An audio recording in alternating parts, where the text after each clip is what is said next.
तादर्थ्यन क्रियाकार फल भेदेन प्राणादीन नाना विधान भावान बाह्यान आध्यात्मिकांश कल्पयते। पहले वह हिरण्यगर्भ की कल्पना करता है मायावच्छिन्न ब्रह्म। तो हिरण्यगर्भ कल्पना के पश्चात वह प्रथम जो हिरण्यगर्भ करता क्या है, कहते तादर्थ्यन भोक्ता जीव का भोग के लिए शेषत्व, क्योंकि जीव सर्वकल्पना में मूलभूत कारण है, फिर भी कल्पना विशेष हेतु व्यतिरेक के बिना नहीं हो सकता है। इस बात को मैंने कर दिया क्रिया कारक फल भेदेना, क्योंकि उस जीव को क्या क्या जरूरत पड़ेगी, कारकों की जरूरत है। उन कारकों को लेकर क्रिया करेगा तब उससे फल प्राप्त करेगा। से क्रिया कारक फल भेद के द्वारा प्राणादियों को नानाविध भाव, जो बाह्य घटपटादि और आध्यात्मिक शरीर के अंदर इंद्रिय वगैरह सारी चीजों को कल्पयते है। तत्र कल्पना को हेतु, तो ऐसी कल्पना करने में क्या कारण है इत्युच्यते, उसका जवाब में कहा जा रहा है यो सो स्वयं कल्पितो जीवा सर्वकल्पनायाम अधिकृत स यथा विद्य यादृशी विद्या इत्यादि। यथा विद्यस्तथा स्मृति, उसके लिए यो असौ स्वयं कल्पितो जीव, वह यह जो स्वयं के द्वारा कल्पित जीव है, विशिष्ट रूपेण कल्पित है, विशिष्ट रूपेण जो कल्पित जीव है, सर्व कल्पनायाम अधिकृत, जो सकल कल्पनाओं में स्वामित्व संबद्ध है, स वह यथा विद्या मन यादृशी विद्या विज्ञानम यथा विद्या, जिस प्रकार को उसके पास विज्ञान है, जैसे कुंभकार के पास जिस प्रकार का विज्ञान है उसके अनुसार घड़ाई तो बनाएगा, कपड़ा थोड़ी बना देगा, नहीं बना सकता वो, कि उसका विज्ञान है नहीं उसके पास। और जो दर्जी है वो उसको कपड़ा बनाने का ज्ञान है तो उसको वो काम कर लेगा। वो उसको बोलो भाई तो ये घड़ाई बना दे, खाली बैठा क्या कर रहा, वो कहेगा खाली बैठा हम क्या करेंगे, कतरन को और कतरन करते रहेंगे, लेकिन जो है घड़ा नहीं बना सकते। तो इसलिए जो जैसा विज्ञान वाला होता है वैसे तो कार्य करता है। तो ये जो है हिरण्यगर्भ लेकिन सर्व विज्ञानवान है ना, इसे सकल चीजों को उत्पन्न कर देता है। ये इतना अंतर है। लोक में जो मिलते हैं ये किंचित विज्ञान वाले ही मिलते हैं, वह सर्वज्ञ है, सर्वित है। तथा विधैव स्मृति, उसके अनुसार उसकी स्मृति होती है, तसीति तथा स्मृति भवति सहिति, इसलिए उसको तथा स्मृति कहा जाता है। अतो हेतु कल्पना विज्ञानात् फल विज्ञानम तथो हेतु फल स्मृति ततस्तद विज्ञानम तदर्थ क्रियाकार फल भेद विज्ञानानी, ये क्रम बन गया।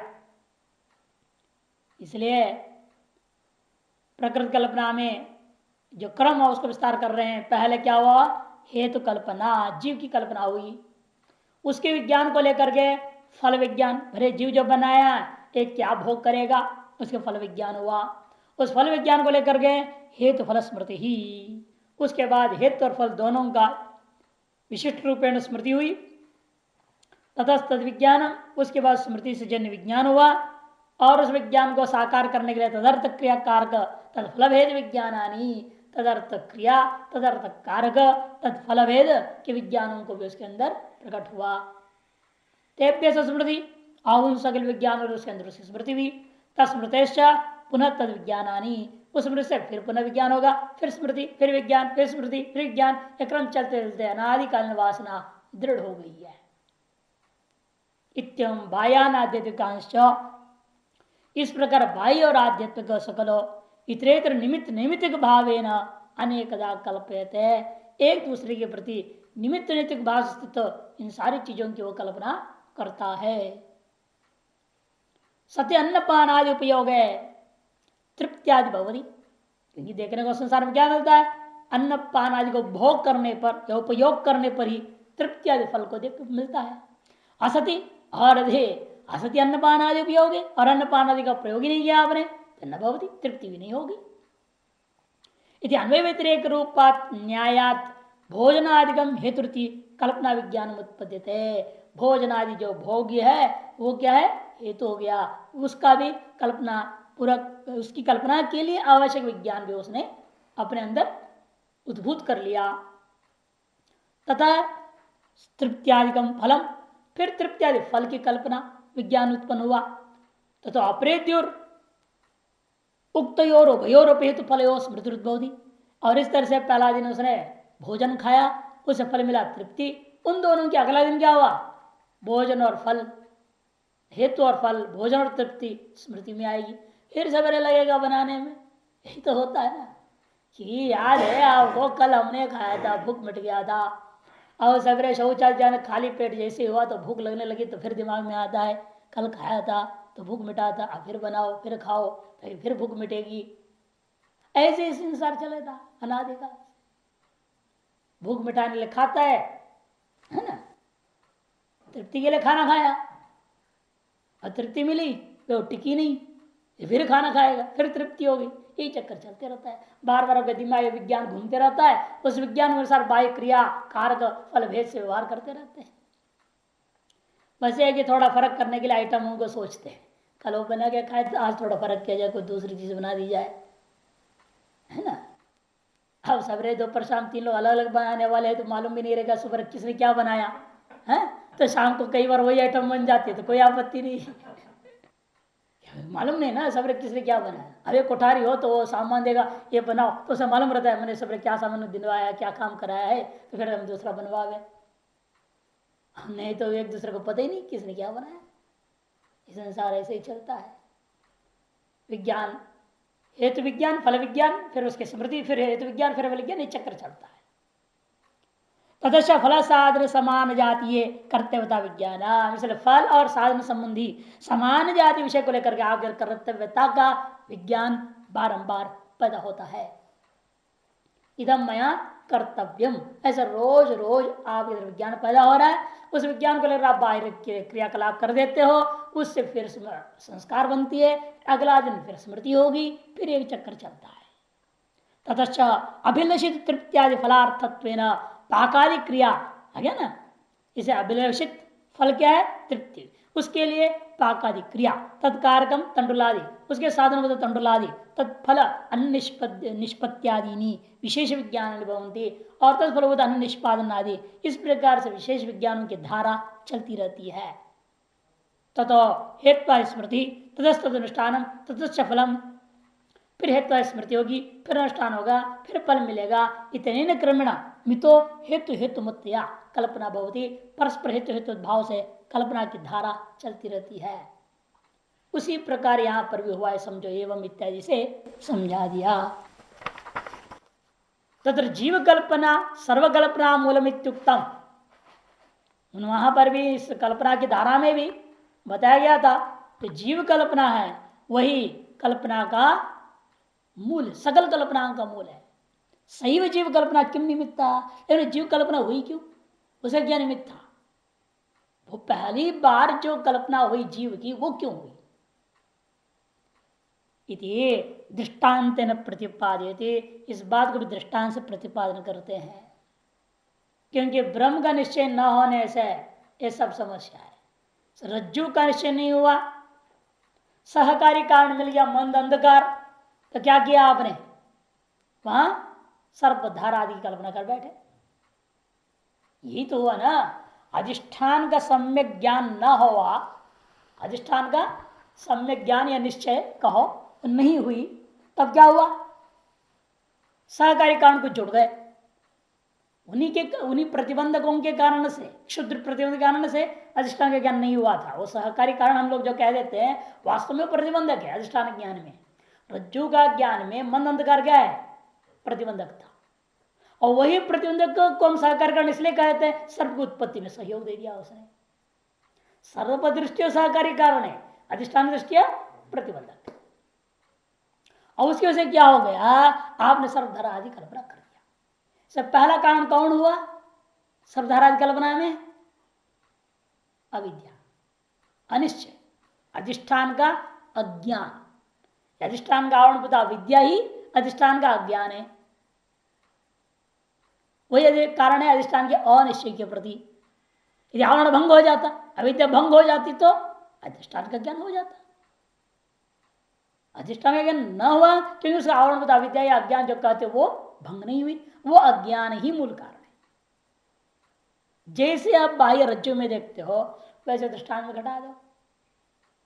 यहां क्या हम बताएंगे? माया। इसे पुष्ट लोग तक अजातवाद कह दिया, वास्तव में यहां पर वही कह रहे हैं, वास्तव में सर्पधार आदि है ही नहीं। अनिश्चिता यथा रज्जुर अंधकारे विकल्पिता सर्पधारादिभिर्भावैस् तद्वदात्मा विकल्पिता। अनिश्चितता यथा रज्जु, जैसा इस लोक में रज्जु जो मंदांधकारे पड़ा हुआ रज्जु अनिश्चिता, वह उसकी जो निज रूप का, उसका जो वास्तविक स्वरूप है उसका निश्चय नहीं हुआ, अवधारणा नहीं हो पाया। जब तब क्या हुआ? सर्पधारादि विर्भाव ही विकल्पिता, तब वह रज्जु को आपने सर्प माना, किसने धारा समझा, किसने दंड समझा, किसने कुछ समझा, किसने भूचित्र भी समझ सकता है, भूकंप जैसे हुआ छेद जैसे दिखता वैसे इत्यादि भावों से वही रज्जु विकल्पित हो गया। तद्वत आत्मा विकल्पित, उसी प्रकार से एकमेव अद्वितीय आत्मा था, लेकिन माया के कारण से अनेक भावों के रूप में विकल्पित। कि जीव की कल्पना नित्य नहीं अनित्य, जैसे सर्प की कल्पना अनित्य, तत्व समझ नहीं, इसलिए जान के दृष्टांत से समझा रहे इसको। भाष्य यथा लोके स्वेन रूपेण अनिश्चिता अनवधारिता, जिस प्रकार से श्लोक में रज्जु अपने रूप से अनिश्चित है, अनवधारित है, एवमेव इति, कैसे अनवधारित है? एवमेव, यह ऐसा ही है, इस प्रकार आप निश्चय नहीं कर पाए। यह रस्सी है अर्थात यह इस प्रकार का वस्तु है, इस तरह आपने निर्णय नहीं ले सके। क्यों नहीं ले सके भाई? कहते मंदांधकार है, मंद अंधकार रूपी प्रतिबंधक समझो, सर्पोत्पत्ति का सहकारी कारण समझो, उसके कारण से किम, फिर क्या हुआ उसका नतीजा? सर्प उदकधारा दंड इति अनेकदा विकल्पिता भवती, तो उसी रज्जु को आपने सर्प रूपेण कल्पना कर लिया, अथवा जल धारा रूपेण कल्पना कर लिया, अथवा दंड रूपेण परिकल्पना कर सकते हो, अथवा भूचित रूपेण परिकल्पना कर सकते हो। पूर्वम स्वरूप अनिश्चय निमित्ता, ये सारी कल्पना क्या है का कारण? मूल कारण क्या है? वास्तव में उस रज्जु के स्वरूप का अनिश्चय निमित्त कल्पना है। यदि पूर्व में रज्जु स्वरूप निश्चिता न सर्पादि विकल्प भविष्य, क्योंकि यदि रज्जु का स्वरूप पहला ही निश्चय हो जाता, पहली दृष्टि पड़ते ही यम रज्जु ऐसे ही निश्चय हो जाता, फिर तो सर्पादि विकल्प ना भविष्य, सर्पादि विकल्प भी आपसे हो ही नहीं सकता। यथा स्वास्थ्य अंगुली आदिशु, जैसे आंख खोलते ही आपके अपने हाथ की अंगुली दिखाई दिया, तो अंगुली की तरफ घबराते हैं क्या? ये चिपक लिए या कोई और चीजें करके? मालूम हो गया ये अंगुली है, और डरना क्या है? और कोई कीड़ा मकोड़ा ऐसे थोड़ी समझेगा आदमी।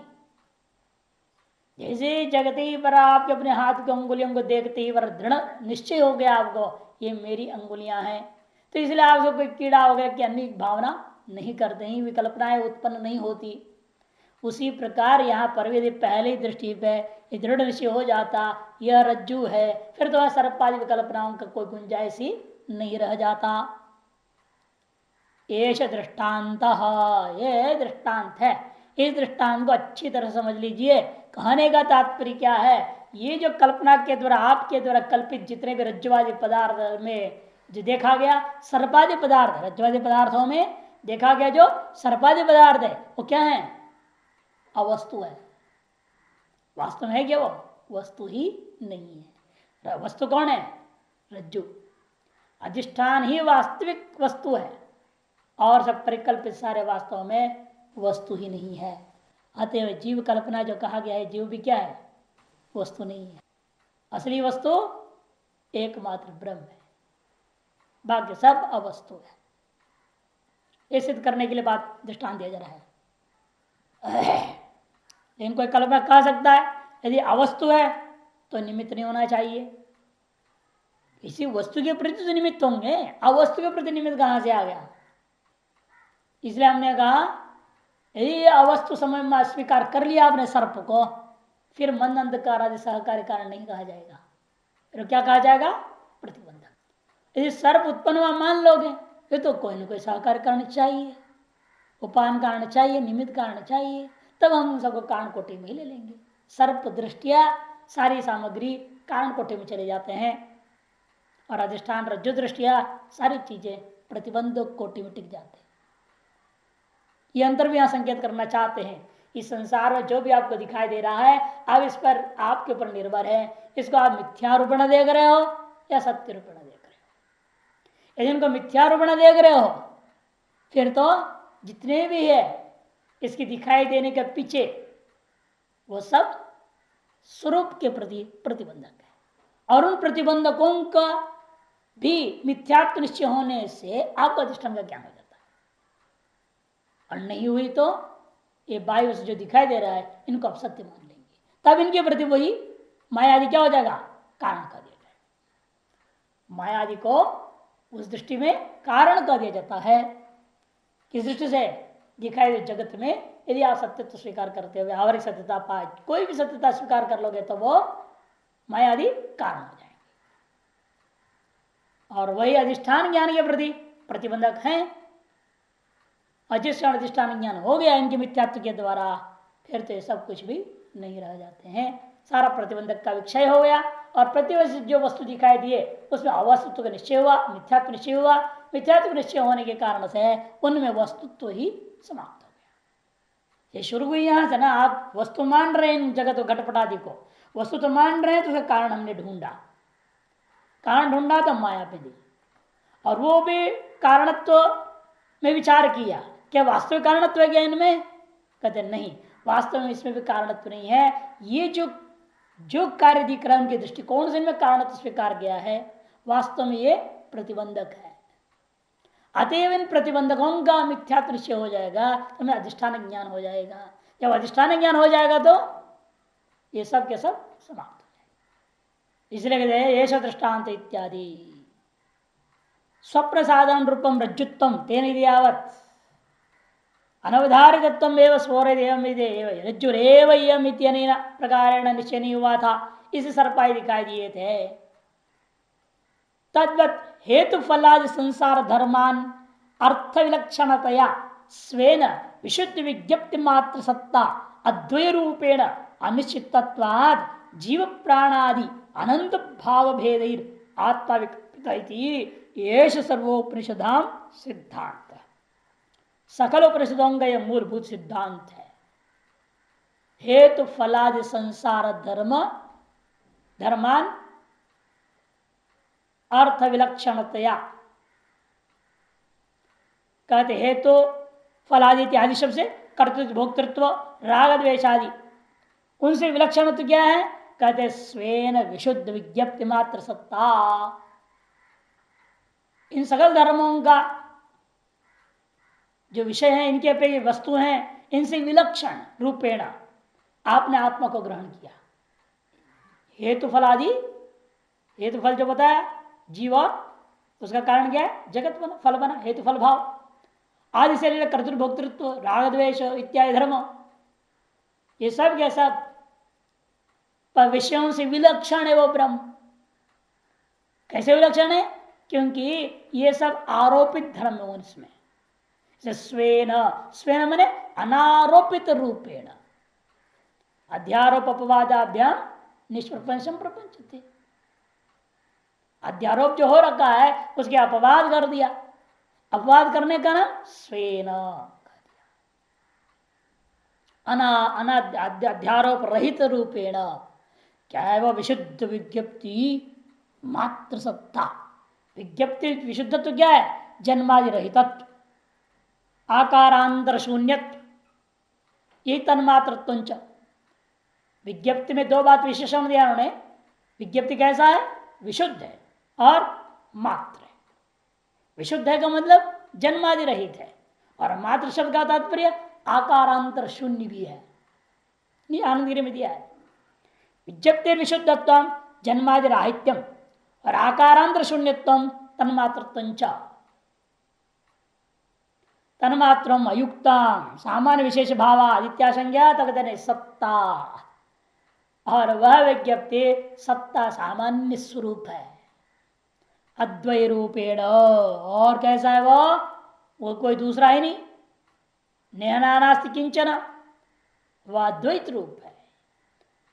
किंतु अनिश्चितता, इस रूप से आपने इस ब्रह्म का निश्चय नहीं किया।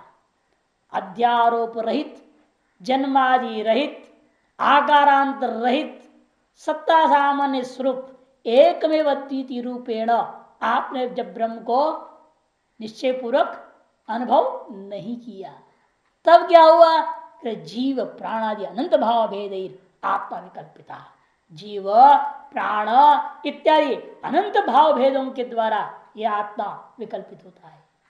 इति सर्वोपनिषदाम सिद्धांत, यही जो है सकल उपनिषदों का मूलभूत सिद्धांत है। रज्जुरेव इति निश्चय सर्वविकल्प निवृत्त, रज्जुरेव इति अद्वैतम यथा तथा नेति नेति सर्व संसार धर्म शून्य प्रतिपादक शास्त्र जनित विज्ञान सूर्यालोक कृत आत्मनिश्चय आत्म सर्वम इत्यादि। और ठीक विपरीत जब यह निश्चय हो जाए आपको यह रज्जु ही है, उसके बाद में न प्रतिबंध की भूता विद्या टिकी है, वहां न उस विद्या से पैदा किया गया उन सारे कारण से सहकारी कारण प्रतिबंधक होता हुआ एक के प्रति प्रतिक होते हुए अन्य के प्रति सहकारी कारण रूपा उन चीजों से उत्पन्न हो सर्पादि बुद्धि नहीं टिकते हैं। जैसे वैसे करके अगला कारिका में दास पद में घटाने के लिए दृष्टांत को भी समझा रहे। निश्चितायाम यथा रज्ज्वाम विकल्पो विनिवर्तते रज्जुरेवेति चाद्वैतम तद्वत्त्वात्मा विनिश्चयः। यथा जिस प्रकार रज्ज्वाम रज्जु में रज्जुरेव इति निश्चितायाम, यह रज्जु ही है और कुछ नहीं, इस प्रकार निश्चय हो जाता है तो विकल्प विनिवर्तते, सारे विकल्प जो आपने कर रखे थे सर्प धारा भूचिद्र वगैरह वह सब निवृत्त हो जाते हैं। तद्वत इसी प्रकार से आत्मा के बारे में अद्वैतम एव, आत्मा अद्वैत ही है, द्वैत रहित है, ऐसा जब निश्चय करोगे ये जो द्वैत विकल्पना थी जीव प्राण आदि सकल द्वैत विकल्पना निवृत्त हो जाते हैं। अविद्याकृत ही जीव कल्पना है, या अन्वय मुख से जो कहा था दृष्टांत में उसी को व्यतिरिक्त मुख से भी कहने के लिए यह दृष्टांत में घटा रहे। जब निर्णय हो गया आपका रज्जु में यह रज्जु है करके, तब अर्थात रज्जु में यह रज्जु है कर निर्णय होने का मतलब क्या, रज्जु विषय का ज्ञान निवृत्त हुआ, यही तो अर्थ हुआ ना। रज्जु को यह रज्जु ही है ऐसे समझने का तात्पर्य है कि रज्जु विषय जो पूर्व में विद्यमान अज्ञान था वो निवृत्त हो गया, तब उस अज्ञान से उत्पन्न जो सर्पादि विकल्प है वह भी अपने आप स्वतः ही निवृत्त हो जाएंगे। उसकी निवृत्ति के लिए कुछ करना पड़ेगा क्या, अविद्या निवृत्त हुई तो सब स्वाहा हो गए, उसके अलग प्रयास करने की जरूरत नहीं। पहले सर्प को दूर कर दो और सर्प को भगाने उसके माँ बाप को ढूंढो पहले, ऐसे कोई जरूरत नहीं है। इसी प्रकार यहां पर भी जगत को हटाने के लिए हमें कुछ भी करने की जरूरत नहीं है। अपनी अविद्या का दूर कर लिया जाए, अपने अज्ञान को दूर कर लें, बाकी रजत वैसे के वैसे दिखाई भी देते रहे, बाधा सामर्थ्य करने में सकल व्यवहार प्रार्थ कर्मानुसार शरीर से होता हुआ आपके लिए दृश्य मात्र नाटक मात्र जैसा हो जाएगा सारा जीवन, तो कोई फर्क नहीं पड़ता। आप जीवन मुक्त अवस्था में रह जाएंगे, लेकिन ये अपना सारी लीलाएं कर्मानुसार प्रार्थ कर्म जैसा तो उसके अनुसार जैसा होना चाहिए वो होते रहेगा। और प्रार्थ कर्म भी ज्ञान विरुद्ध नहीं होगा ना, क्योंकि ज्ञानानुकूल प्रार्थ कर्म अनेक जन्मों के अभ्यास से उत्पन्न हुआ, नहीं तो कहां जीवन मुक्त हो जाएगा। जीवन मुक्त हुआ का मतलब ज्ञानानुकूल प्रारब्ध बना, ज्ञानानुकूल प्रारब्ध करने का मतलब है अनेक जन्मों से वह शास्त्र अनुसार सकल व्यवहार किया है। किसी न किसी जन्म के ऐसे भी भीष्म पितामह के कान में सुना कि 27 जन्म पूर्व का एक पाप 27 जन्म के बाद सताया मुक्ति काल में, पहले कभी नहीं, पहले कभी भुगत लेता किसी और रूप से आ जाता, बीमारी के रूप में आता, कुछ और रूप में आता, नहीं मौत काल में आया लटका दिया उसको। इसलिए जीवन मुक्त के शरीर के जीवन के बारे में कोई निर्णय नहीं ले सकते। गीता में कहेंगे इसी 14वां अध्याय में ही सारी बात आएगी। जब जीवन मुक्त का लक्षण शुरू होगा, भास्कर कहेंगे कि जीवन मुक्त के शरीर से होने वाले क्रियाकलाप को जीवन मुक्त ही समझ सकता है, कोई नहीं जान सकता। बाहर तो अपने हिसाब से देखेगा ना, वो अपने अपने हिसाब से गणित करेगा, ऐसा होना चाहिए था, वैसा होना चाहिए था, ये होना चाहिए, वो होना चाहिए, ऐसे करना चाहिए, वैसे करना चाहिए। अरे वहां तो करना चाहिए मामला ही है नहीं, वो तो उसके अधीन है क्या? उसके कर्तृत्व भोक्तृत्व तो है नहीं। जब कर्तृत्व भोक्त हो तो वो अपना सोच समझ करने वाला हो, आप करा भी सकते हो, नहीं तो आप कराने भी चाहो तो कर नहीं सकता हो, जिसके कर्तृत्व है नहीं। बहुत लोग ऐसे अपने में ले लेते हैं ना, क्योंकि उनके दिमाग में घुसती नहीं क्या करना क्या नहीं करना। वो कहते क्या कर, प्रारब्ध कर्म है, प्रारब्ध कर्म पर डाल देते हैं। लेकिन शास्त्रीय सिद्धांत क्या है? जीवन मुक्त को छोड़ करके बाकी सबके लिए पुरुषार्थ पूरा करना चाहिए। पुरुषार्थ करने के बावजूद भी यदि आपसे वो बच नहीं पाए, तब ये कहना कि भाई ये तो प्राप्त कर्म था। बड़े बड़े की कहानी है, देखो मत्स्येंद्रनाथ जी की कहानी है ना। मत्स्येंद्रनाथ जी आप लोगों के तो सब पढ़े हैं। एक नाथ जी की परंपरा गुरु परंपरा है। तो वेश्यालय जाके फंसे वेश्याओं के बीच में। कैसा जन की किस जन की प्रारब्ध कर्म होगा? मुक्त पुरुष अवतार माना गया उनका, बल्कि उनको, और वो वेश्याओं के पीछे पड़े हुए हैं। गोरखनाथ जी भी बड़ी विचित्र वेश पहन के गए, ढोलक बजाए, आए गोरखनाथ उठ मत्स्य, तब जब उनको जगाया, छेड़ा जगह गुरु को जगा दिया। अब प्रारब्ध देखो किस विचित्र है। अब क्या इसमें आप निर्णय ले सकते हो? उनको खराब कहेंगे, चरित्रहीन कह देंगे मत्स्येंद्रनाथ जी को। कबीरा देखिए ऐसे नाटक, तो कबीर तो जान के नाटक किया। वेश्या को लेकर के सवेरे 4 बजे निकला, रात तो चुप्पे से चले गए वेश्या के घर। पहले से बातचीत तो कर लिया था उससे। अब एक बोतल में दारू का बोतल, एक हाथ दारू का बोतल पकड़ ली, दूसरे हाथ उस वेश्या कंधे पर हाथ डाल के और चूमते इधर उधर लोग झूलते फूलते जो है पूरी बनारस की बुक की सड़कों में चल रहे। वो जमाना था जब लोग 4 बजे उठ के गंगा जी नहाने जाते थे 6 बजे तक। उसी टाइम में पूरे मेन सड़क विश्वनाथ मंदिर के सामने से होते हुए सीधा अपनी झोंपड़ी तक चले। अब लोग समझाए भ्रष्ट हो गया, कबीरा पूरा भ्रष्ट हो गया। कहा उस वेश्या का बेटी का पीछे इतनी लोगों के अंदर घृणा हो गई कबीर के प्रति। अब पत्नी ने बोला कबीर का ये क्या आपने कर दिया? असली श्रद्धा वाले देखो आज भी सत्संग में आएंगे, जिनकी तरह असली श्रद्धा नहीं अपने आप दूर हो जाएगा। और वही हुई, 4 लोग आए उस दिन। जब भीड़ लगती थी 500-600 की, फालतू लोग थे, समझा ही नहीं वेदांत उन लोगों ने। क्या कबीर सुनाएगा उनको वेदांत? लोग वेदांत समझे ही नहीं। इसका मतलब नहीं आते तो अच्छी बात है, इंद्र लोगों को पता लगे गया ऐसा नाटक था। 50 शुरू में तो लोग बदनाम किए, सब कुछ हुआ। 50 सारा जब विचित्र नाटक ने जान के किया तो सभी परीक्षा लेने की। फिर वही हाल, दोबारा भीड़ होगी। इसे बाहर जो व्यवहार को देख करके निर्णय नहीं ले सकते, क्योंकि कारण क्या है? उसका जन्मादि रहित है, कर्तृत्व भोक्तृत्व रहित है, राग द्वेषादि रहित है, आकारांतर से शून्य है। ऐसी ब्रह्म स्वरूप का स्थित हो गया ना वो, ब्रह्मित ब्रह्म भवति। जब निश्चय हुआ इसलिए क्या हुआ? अज्ञान निवृत्त हुआ, तो अज्ञान का सकल कार्य भी निवृत्त होता उनके लिए। रज्जु मात्र अवशेष हो गया उसे। आत्मा में जो श्रौत निश्चय हो गया अहम ब्रह्मास्मि जब संपन्न हो जाता है, तब अविद्या, आत्म विषय का अविद्या और उससे कल्पित जीवादि विकल्पनाएं सब निवृत्त हो जाएगा। निर्णय क्या होगा? अद्वैतमेव आत्मतत्वम, ऐसा निश्चय होगा। इसलिए आत्म विषय का अविद्या विजृंभिता जीव कल्पना है, यह इस दृष्टांत से मजबूत कर दिया है ना। आत्म विषय का अविद्या से दर्शाया जा रहा है कि जीव और जगत रूपी कल्पना। जैसे रज्जु विषय का अविद्या के कारण से सर्प और सब विषय की कल्पनाएं कल्पित हुई, से जड़ से उखाड़ दे, जीव भाव को ही कल्पित स्थापित कर दिया। भाष्य रज्जुरेव इति निश्चय, रज्जु ही है और कुछ नहीं, ऐसा निश्चय जब हुआ, सर्व विकल्प निवृत्त, सारी विकल्प जितनी भी थी वे निवृत्त हो जाती हैं। रज्जुरेव इति च अद्वैतम यथा, एकमेव अद्वितीय रज्जु ही है और कुछ नहीं। इस प्रकार से रज्जुगत, रज्जु के स्वरूप भूता अद्वैत को आपने ग्रहण कर लिया। रज्जु सर्वतः क्या है? अद्वितीय, वहां कोई सर्प नहीं है, कुछ नहीं है, स्वरूपतः वह एक अद्वितीय वस्तु है। ऐसा ऐसे निश्चय होते ही तथा ठीक उसी प्रकार से नेति नीति सर्व संसार धर्म शून्य प्रतिपादक शास्त्र जनित विज्ञान सूर्यालोककृत आत्मनिश्चय आत्मविदम सर्वम इत्यादि। नेति नीति ब्रह्म ये बृहदारण्यक का है इत्यादि शास्त्र से क्या आपने किया?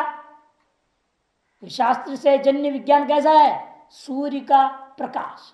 जिस प्रकार से रज्जु विषय का ज्ञान दूर कैसे हुआ था? रज्जु विषय का ज्ञान दूर कैसे हुआ? जब अंधकार नष्ट हुआ। अंधकार कैसे नष्ट हुआ? जब सम्यक सूर्य का प्रकाश प्राप्त हुआ। उस जमाने का जो टॉर्च टॉर्च नहीं था, ट्यूबलाइट नहीं था, लाइट ऑन करने का बात नहीं करना यहाँ।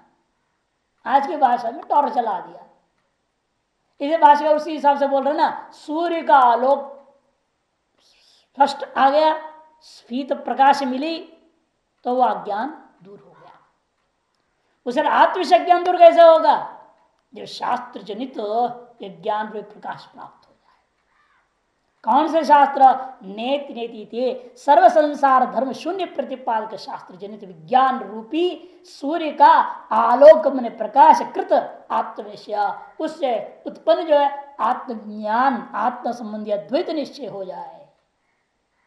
सकल संसार के सब प्रकार का जो धर्म है, जीव भाव, राग द्वेष, कर्तृत्व भोक्तृत्व इत्यादि धर्म से शून्य वस्तु का प्रतिपादन करने वाले शास्त्र है नेति नीति अहम ब्रह्मास्मि इत्यादि। उससे जन्य विज्ञान रूपी जो सूर्य का प्रकाश के समान सूर्य का प्रकाश है, उससे कृत आत्म संबंधी विषय अद्वैत तत्व का विनिश्चय हो गया। आत्मैवैदं सर्वाम छांदोग्य 7:25 में का अपूर्व अनुपूर्व अनंतर अबाह्य वृदारण्य के वह अपूर्व है, कारण रहित है, अनपरा कार्य रहित है, अतः भीतर बाहर कहीं कुछ नहीं है। जगत दृष्टि से मुंडक कहता नहीं, सब बाह्य अभ्यंतर अजा सृष्टि दृष्टिवाद। पहले तो बाह्य और अंतर नहीं है, अनंतर अबाह्य, फिर सब बाह्य अभ्यंतर अजा। बाह्य अभ्यंतर सब तरफ से अजय होते हुए भी वो अजय। मुंडक 2:1-2 अजरो अमरो अमृतो अभय। ये वृदारण्यक 4:4-25 वास्तव में जरा मरण आदि से रहित है, अभय एकमेव अद्वितीयम। छांदोग्य 6:1 इत्यादि अनेक श्रुतियों से यह बात का निर्णय हो जाता है।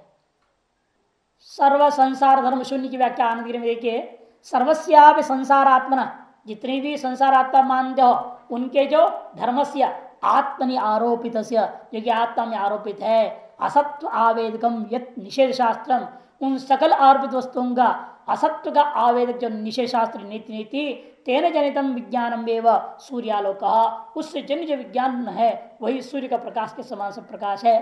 तत्कृतो आत्मनिश्चय सएव अद्वितीय शिष्यत है, उससे उत्पन्न होने वाला यह जो आत्म संबंध विषय है, तो क्या रहता है? वो एक में अद्वितीय ज्ञान ही रह जाता है।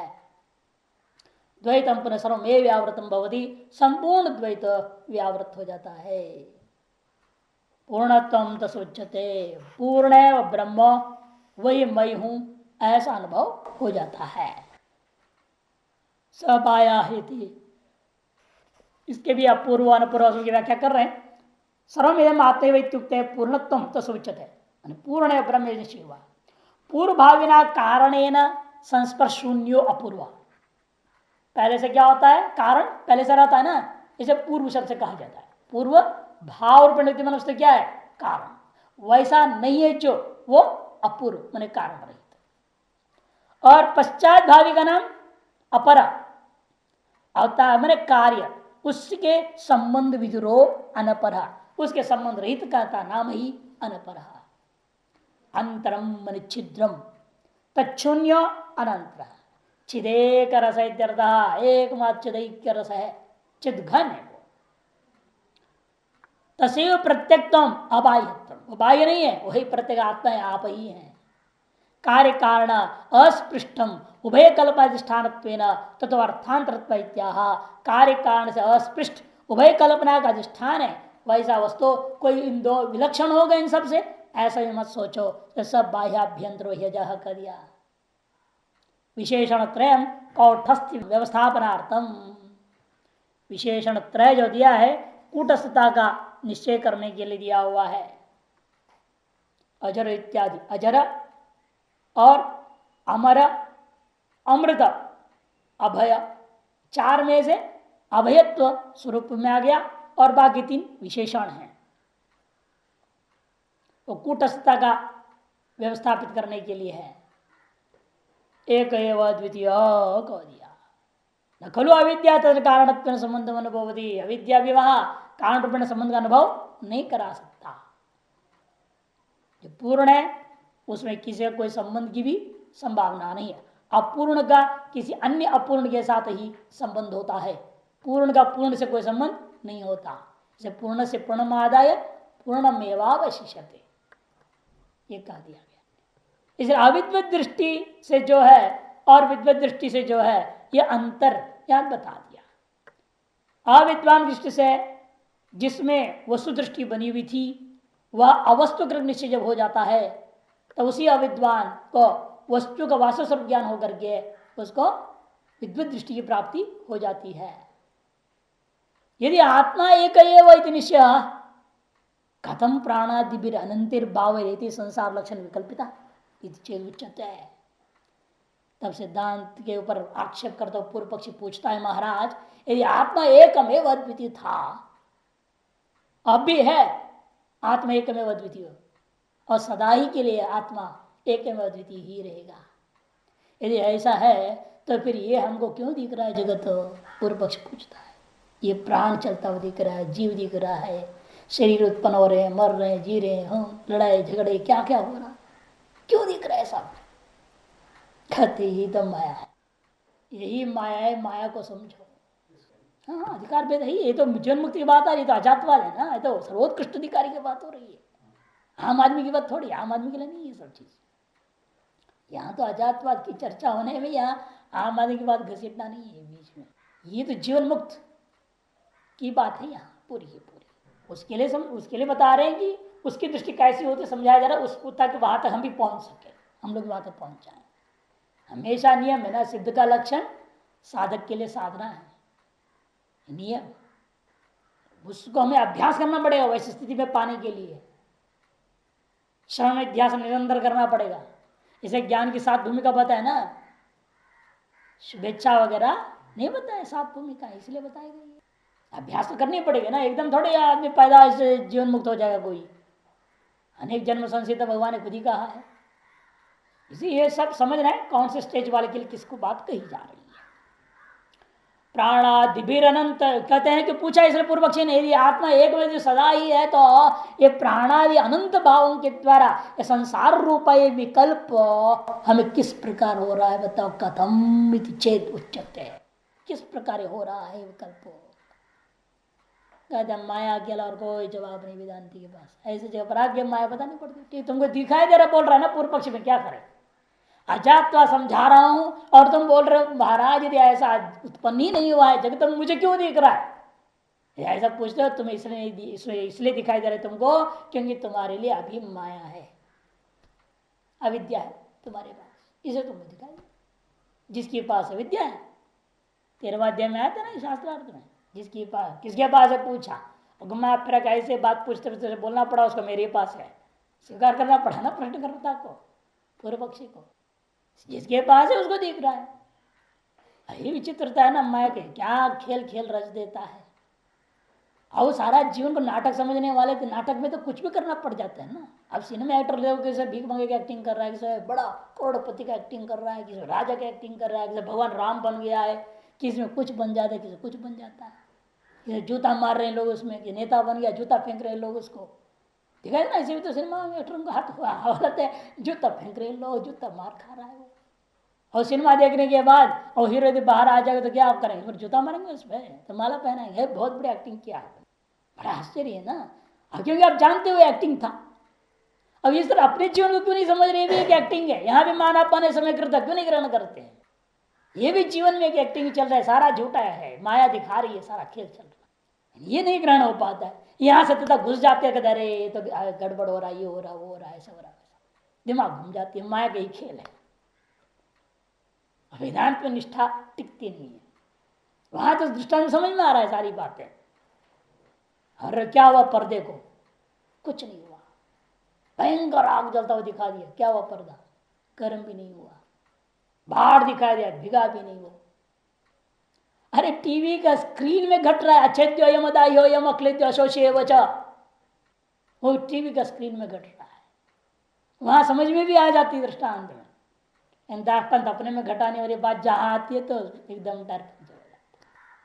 यहाँ पर फिर वो कर्मों की झाल फंस जाते हैं। ये प्रारब्ध कर्म है कि कौन सा कर्म है, क्या है, कि कर्तृत्व तो नहीं आ रहा, कि भोक्तृत्व तो नहीं आ रहा, क्या है क्या नहीं, खुद के बारे में संशय हो जाती है।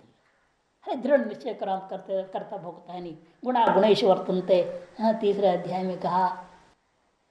उसे दृढ़ता पूर्वक टिके और सब एक दृश्य रूपेण देखें, हो रहा है ठीक है, हो रहा है तो हो रहा है, नहीं हो रहा है नहीं हो रहा है, क्या आपत्ति आपने। इसे कहते हैं कि प्राणाधिभिरनंत भावैर्रेतैर्विकल्पिता मायैषा तस्य देवस्य यया सम्मोहितः स्वयं।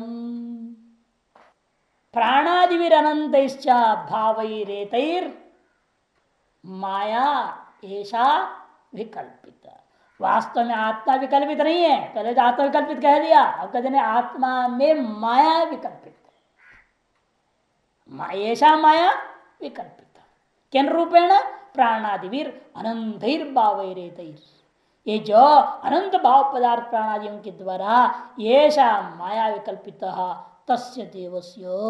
और माया किसकी है, किसके पास है ये? कहते ये माया हमारी और आपकी नहीं है, उसी आत्मा में ही कल्पित है, ये माया की है। मोह माया दुरत्या, इसने कह दिया। यया सम्मोहित स्वयं, जिससे वह स्वयं भी मोहित हुए के समान मोहग्रस्त हो गया है।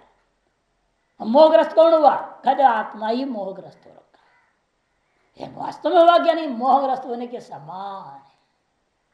मोहग्रस्त होने के समान मोहग्रस्त वह समझना चाहिए। भाष्य श्रो माया ऐसा तस्य आत्मनो देवस्य, तस्य देवस्य मैंने उस आत्मरूपी देव का, स्वप्रकाश आत्मा के ही यह माया है समझो। यथा माया भी विहिता माया, जैसे मायावी के द्वारा विहित जो माया कैसी होती है? मायावी के द्वारा विहित जो माया, वो उसकी अपनी है ना शक्ति, माया शक्ति। वो करता क्या है? गगनम अति विमलम, अति विमल आकाश शुद्ध है, साफ सुथरा।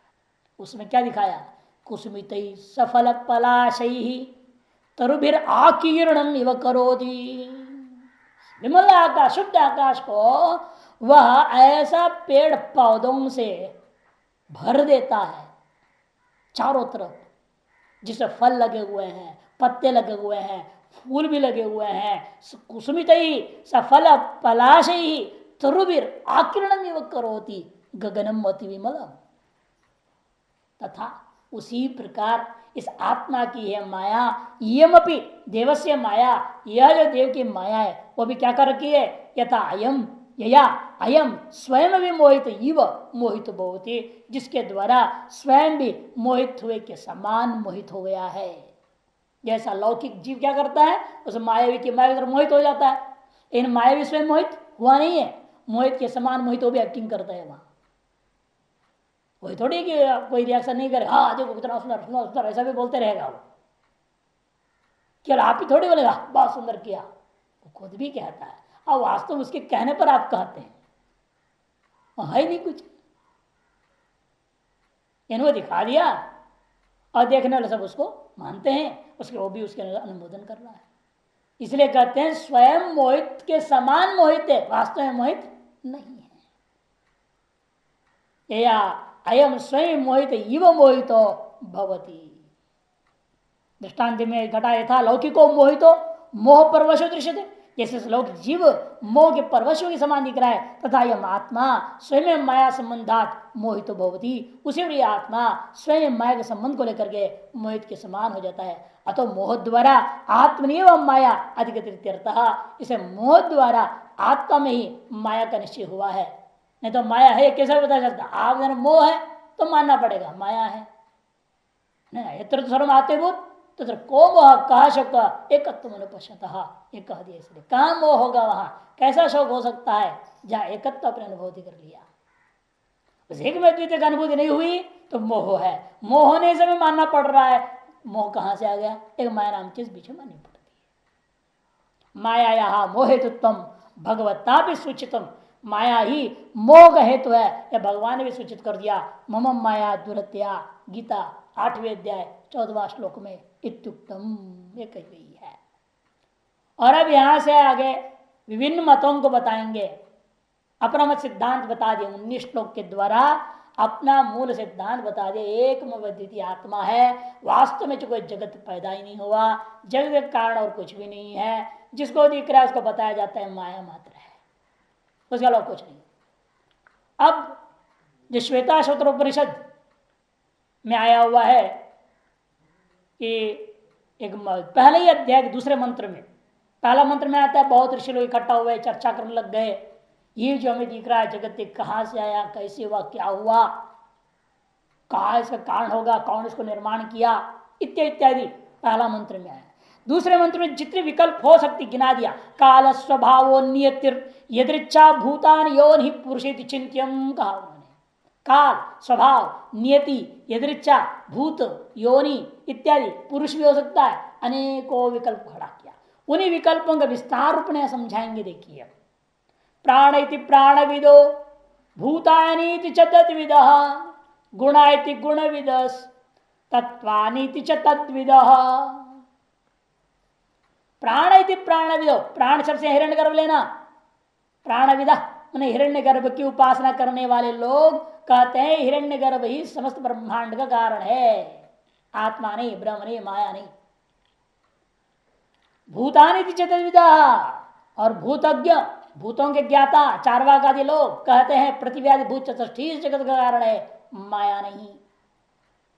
गुणा इति गुणविदा, गुण के ज्ञाता सांख्य आदि दर्शन के लोग कहते हैं त्रिगुण ही, त्रिगुणात्मिका उनकी प्रकृति जो है साम्यावस्था वाली, वही विषमावस्था को प्राप्त जगदाकार परिणत हो जाती है, इसलिए प्रकृति ही, त्रिगुणात्मिका प्रकृति ही वास्तव में कारण है। और तत्वानीति च तद्विदः, और सृष्टि के कारण तत्ववेत्ता लोग शैवों का कहना है तीन तत्व, वो लोग त्रिरत्न मानते हैं शैव दर्शन। तीन रत्न है, एक तो जीव रूपी आत्मा, दूसरी अविद्या, तीसरा शिव। आत्मा, अविद्या, शिव, अथवा पशु, पाश और पशुपति, इसलिए पाशुपत दर्शन भी बोलते ही है। शैव दर्शन के नाम पाशुपत दर्शन भी है। जीव क्या है? पशु है, इसको बांध के रखा है संसार में पाश, अविद्या, और इसका मालिक शिव, पशुपति भगवान। इसलिए पाशुपत दर्शन भी इसको कहा, शैव दर्शन। त्रिरत्न दर्शन भी बोलते हैं, त्रिरत्न नाम से उनका ग्रंथ भी छपा हुआ है। वो लोग जो है कहते हैं ये तीन तत्व ही संसार का कारण है, तत्वानीति च तद्विदः। पहले वाले में एक वचन है, एक में अद्वितीय हिरण्यगर्भ कारण माना, फिर भूतानी माने चार भूतों से लेकर की कल्पना है, चार वाकादि का। गुणा में कम से कम तीन गुण मानते, सत्वरजतम बहुवचन इसलिए। तत्वानि में भी तीन रत्न है, इसलिए यहां भी बहुवचन देखने को मिल रहा है। अच्छा, आनगिरी स्पष्ट करते हैं, इस पर भाष्य यहां है नहीं, इन श्लोकों पर भाष्यकार स्पष्ट समझ करके छोड़ देते हैं, लेकिन यहाँ इसलिए मैं आनंदगिरी में जहां जहां जरूरत है जितनी जैसी सभी में जाएंगे।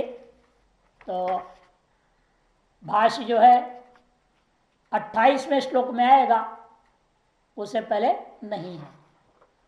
20 से 27 तक 8 श्लोकों पर भाष्य नहीं है।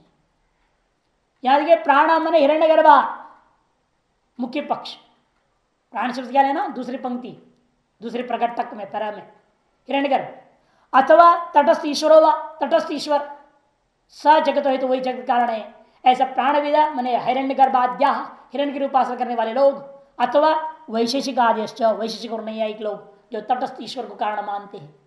तटस्थ ईश्वर का मतलब क्या? उपादान कारण से भिन्न निमित्त कारण मानना, उसका नाम तटस्थ ईश्वर। नीचे दिया है टिप्पण, ताटस्थ्यम ईश्वर से, ईश्वरी तटस्थता क्या चीज है? जीवोपादान भिन्नत्व निमित्त मात्रत्व इत्यावत, जीव और उपादान से भिन्न निमित्त मात्र कारण मानते ईश्वर को, उनको तटस्थ ईश्वरवादी माना जाता है। वैशेषिक और नहीं एक लोग। तेजम कल्पना पात्र, वह भी उनकी कल्पना मात्र है। समझिए सिद्धांत में जवाब, ये भी उनकी कल्पना है। वास्तव में हिरण्यगर्भ कहां से आ गया? वह भी कल्पना मात्र है माया का। क्यों? स्वतंत्र से हिरण्यगर्भ से सर्व जगत हेतुत्व है माना भावात। स्वतंत्र हिरण्यगर्भ है या स्वतंत्र विकल्प उठाओ। वो हिरण्यगर्भ जगत उत्पत्ति में स्वतंत्र है या स्वतंत्र है इत्यादि विकल्प से इसके जवाब देंगे।